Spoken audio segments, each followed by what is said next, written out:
Hello guys, welcome to Pronouncist, your pronunciation guide. Today we will learn how to pronounce the word shown on the screen. Center. Both US and UK have the same pronunciation of this word. Center. Now read the syllables shown on the screen naturally. Sen. Ter.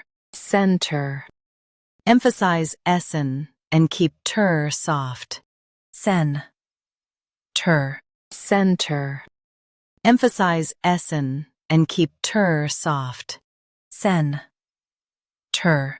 Center. Emphasize essen and keep ter soft.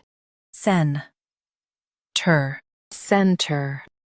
Practice repeatedly and you'll soon be able to say this word perfectly.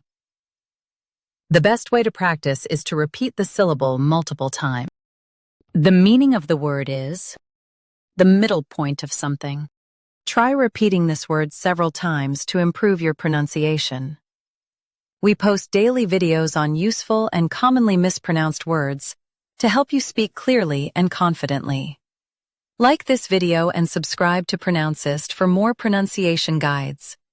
Thanks for watching us.